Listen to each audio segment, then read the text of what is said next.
Hey everybody. So today we're going to do like a mini workshop. It's going to be on Chatturanga Dandasana. It's a posture that a lot of people do incorrectly, and when done incorrectly you can get injuries, or you could be less interested in, let's say, more dynamic forms of yoga because it's less pleasant. I've seen many people, many students, even if they practice for a long time, still have incorrect technique, which eventually makes your practice less pleasant. So for those who want to work on their technique, you might want to do this video a couple of times. There's a lot of details, and I won't go through all of them. Hopefully we'll see each other soon again, so I can help you one-on-one. But we're gonna go through the most important parts. So to give you an idea what a Chaturanga is, this is a high plank to a low plank. So we come on hands. This is the high plank, and then from here we can go to low plank. And the most made mistakes is what you see is incorrect use of the scapulas, schouderbladen voor de Nederlandse mensen onder ons. Incorrect use of the legs, the abdominals, and the hands. So what I want you to do is film yourself, and then you can see what you're doing wrong, and then maybe you recognize yourself in the posture I'm going to demonstrate now. So now I'm going to do it incorrectly. So if you have, let's say, weak abdominals and you're curling your butt up, some people go down like this, which is a lot of tension in the lower back. Then you have a lot of people that they initiate with the hips and then they lose all strength in the arms. Then you have a lot of people that have very tight shoulders and weak arms, and they go with the arms out, which is bad for the shoulders. And then you have a lot of people that send the hips up and go into the shoulders. And this is also, for some people, they think it's less hard, but eventually your shoulders will burn out. There are many more mistakes you can do, but usually it's somewhere in the alignment is incorrect. So first what we're going to do, we're going to go into the scapulas, so your shoulder blades. So they have a couple of movements. They have more than I'm telling now, but the ones we're going to go through is these four movements. So your scapula, so bring your arm out, make a fist, place the other arm on your low rib so you're not compensating in your spine. So you're going to isolate the scapula. So your shoulder blade goes up and your shoulder blade goes back, so it moves inwards a little bit, down, and it moves out. Shoulder blade moves up, don't do it with the arm, keep the arm straight. Shoulder blade moves back and in, shoulder blade moves down, and shoulder blade moves forward and out. Shoulder blade moves up, back, down, forward, up, back and in, down, forward and out. And now the other way around, back, in, out, down. So the other side, up, back, down, forward and out, up, back and in, down, and then the other way. And try to move from the shoulder blade, scapula. Good.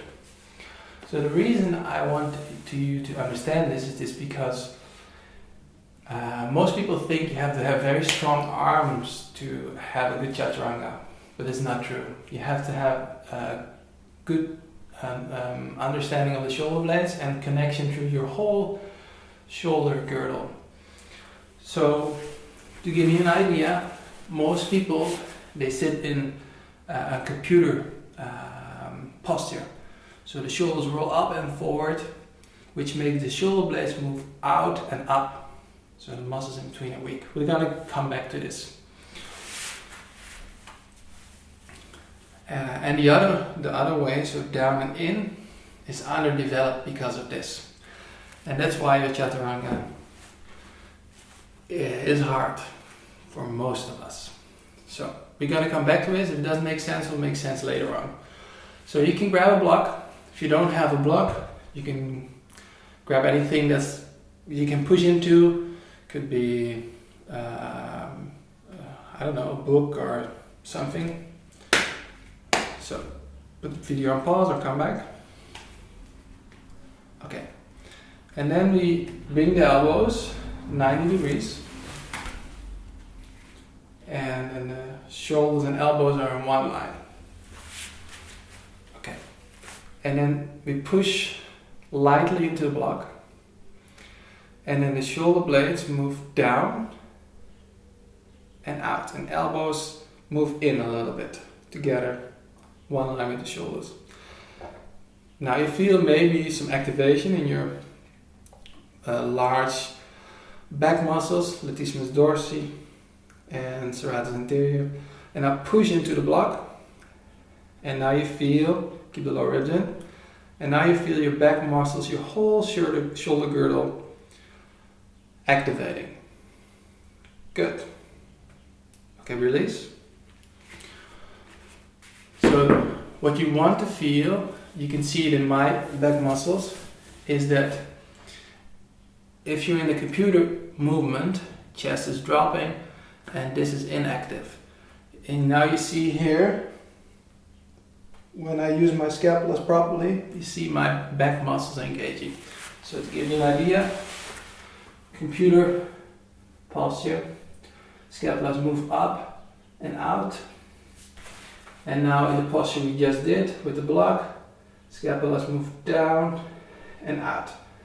And you might see my back muscles engaging, which gives you total connection to the upper body and then later on also to your abdominals and legs. Good.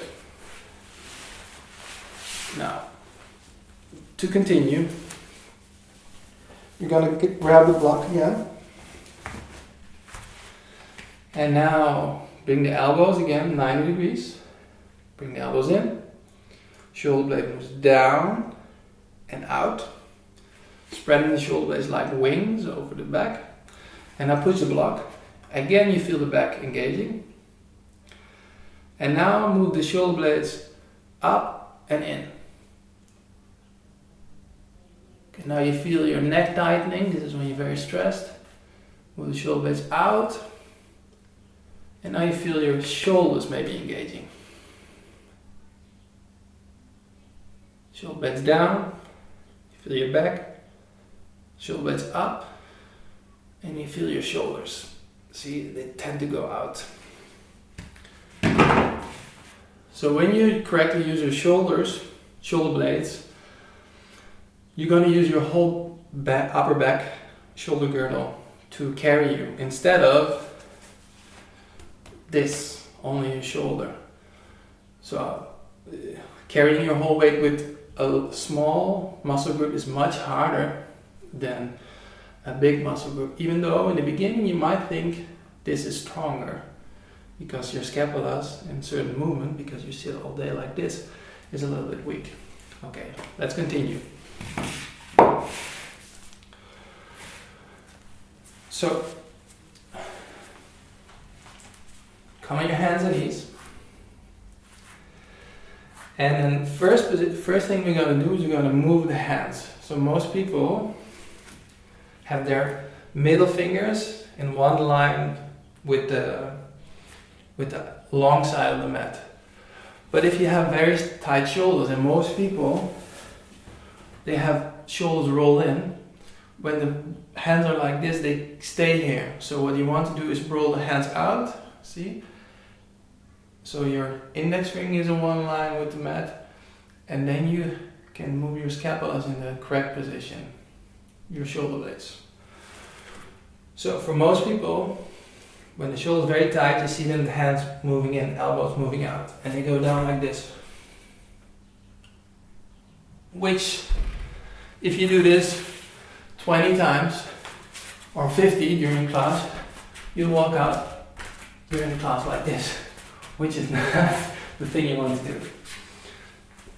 So, my hands, index fingers, are going to turn out so it's in one line with the long side of the mat. Same on the other side. Okay, now bring my knees underneath. And now I'm going to push out into my shoulder blades and I move my shoulders back. Good. And now you feel and you see muscles engaging here. Maybe this side is better. So push out, navel in, tailbone goes under, and back. And now you feel your upper back engaging. Okay, slowly bring back the legs, hold this, and you want to push the hands away. Shoulder blades move out and away. And you can stay here for as long as you want. Hold it. If this is too much, so requires too much strength for you, you could be here. Fingertips together. And look that you don't go here with the hips, so your hips are dropping, tailbone goes under. Push out between the shoulder blades. And breathe. Active legs. Good.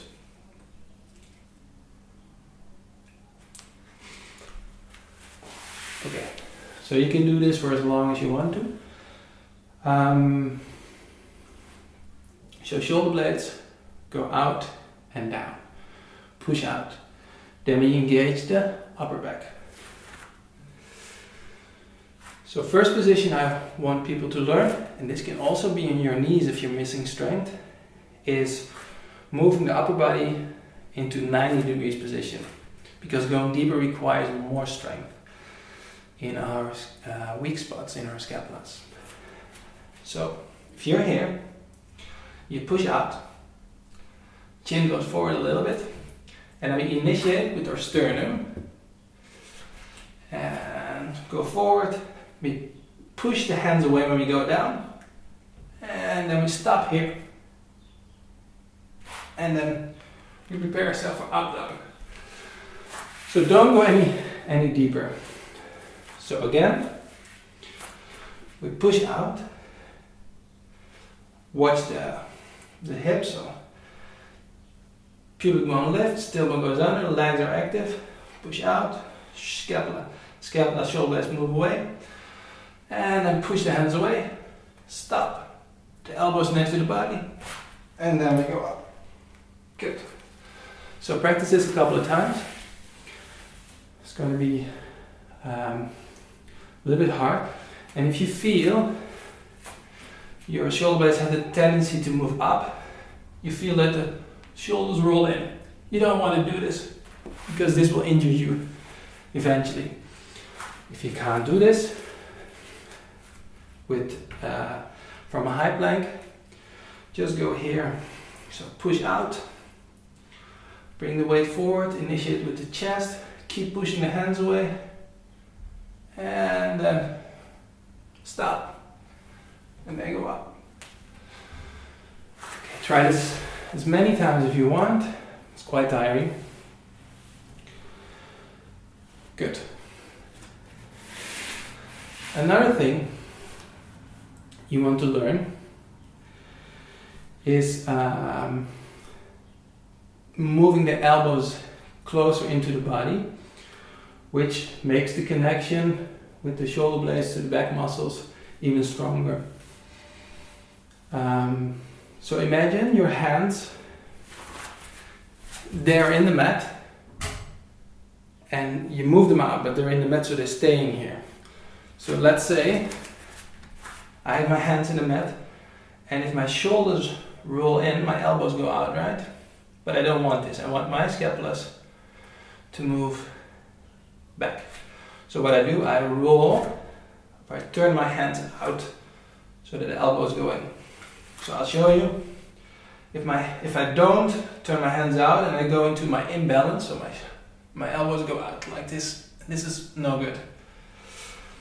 If my hands turn out this way while being in the mat, then see my elbows turn in, and I can go deeper in.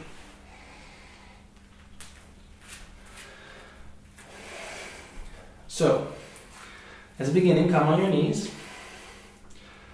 and then feel what happens in your shoulder blades. So, hands are in the mat, index finger is in one line with the long side of the mat, and now move the hands in, so in, and now you feel your shoulders roll in, your shoulder blades move up. You don't want this. You don't feel strong, right? Now the hands roll out, elbows move in, move the shoulder blades away from the ears, push out. Now you feel strong. Move the hands in. You come to the shoulders, right? You feel weak, tension in the neck. So move the hands out with a movement in the mat. Shoulder blade moves away, push out. And then while you go down, lightly turn the hands out. Chest initiates. And if you're strong enough, chin forward, go down. Good. Very good. Okay, rest. And in the meantime, I will explain you the second step. So if you're strong enough, bring the elbows next to the body, here, without rolling the shoulders in, or tilting the hips up, keep them down. You can go to the next step, which requires us to move the scapulas inwards. So when you're behind the computer, which we said before, your chest drops in. And what happens with the shoulder blades? They move out. So they become long and weak, so to say. Because they're always long, they're not being used. And if you want to bring them together, see if I bring my scapulas together, my shoulder blades, see my chest opens. But this requires strength, which you usually don't have when your posture is always like this. So we're gonna try to do this. This is eventually what you need to go from elbows next to the body, down. Okay. So, come on the floor, toes under, like in plank, but you're on the floor. And then hands at the low ribs.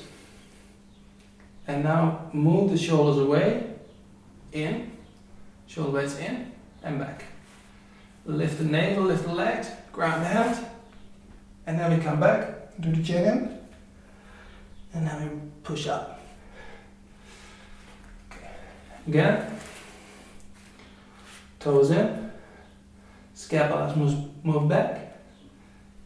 In, navel in, tailbone up, ground hands, push, maybe chin in, and down.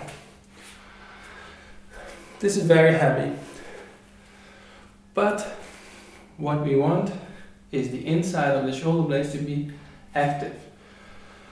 So, for people who can't get up, maybe be here, like in Cobra.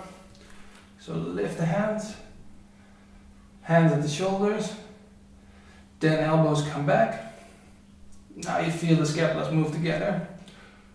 And then place the hands on the floor. Good. Keep the shoulders in. And now push in between the shoulder blades. Try to activate them. Try to remember the movement. Okay, good.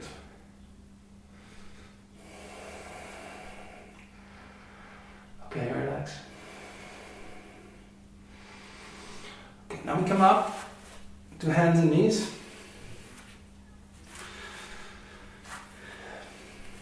So now we know that to have a good Chatturanga, obviously we need the core, but we're going to focus on the scapulas first. We need to be able to move them down, out, and in. If they go up, you're here, there's no strength, and you're building tension, chest is collapsed. So, again, plank, watch the pelvis. Tailbone lifts or drops, pubic bone lifts. Push out in between the shoulder blades, move the shoulder blades back. Chin goes forward a little bit. And now the shoulder blades are spreading out. We go down, and then slowly turn the hands up. Chest goes out, scapulas move in, and then we go down. So this is the whole movement. Without force, it's much easier. So bring your hands in front, sit on your knees. What most people do is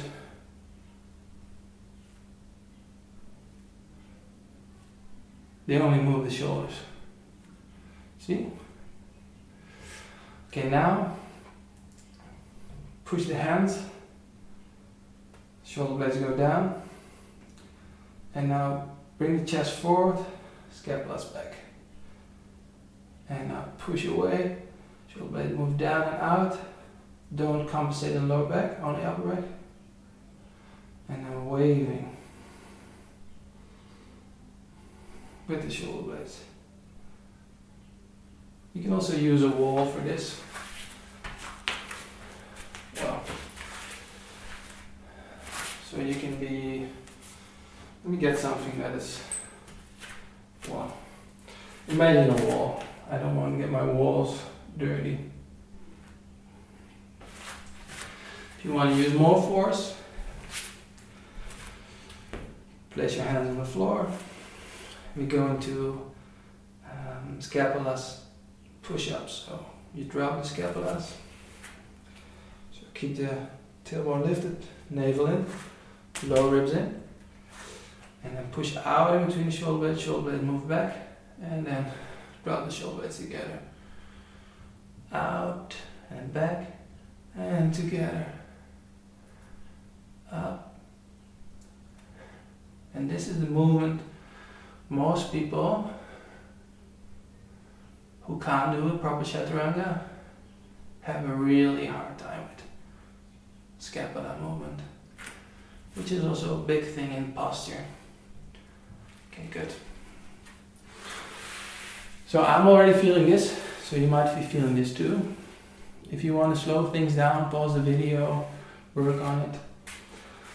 So last thing I want you to know is that you see me lifting the pubic bone, tucking the tailbone under and then the lower ribs in. This makes you connect from your shoulder girdle to your abdominals, and with strong legs, you're in total control. For most people this makes sense, but small exercise if this doesn't make sense to you. So let's say we're on the floor.